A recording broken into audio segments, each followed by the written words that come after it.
This is All Things Motoring News. To read the full articles or view the full videos, click on the links below. In our podcast, Keep It or Change Cars, we discuss warranty insight. Mike believes BMW, Mercedes and Audi can win back buyers with better cover. Catch You Ask, We Answer. Towing a Jurgens exclusive. Who will win the Amarok versus Isuzu battle?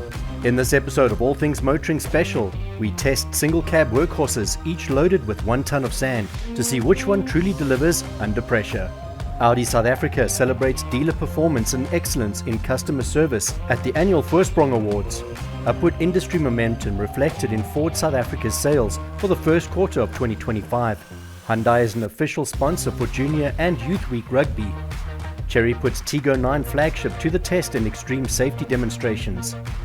Alfa Romeo wins 3 design awards at Auto Built Germany's Best Brand contest. If there's one brand that Michael has an affinity towards, it's Alfa Romeo. Keep your eyes on this brand as we work with Stellantis to grow the brand. All Things Motoring is proud to be the official sponsor of Cars in the Park 2025, to be held at Swartkops Raceway, Pretoria, on Sunday the 3rd of August 2025. Remember, to read the full articles or view the full videos, click on the links below. All Things Motoring News is proudly brought to you by CHANGECARS. If you're looking to sell, need advice, need finance, or need insurance, CHANGECARS has you covered.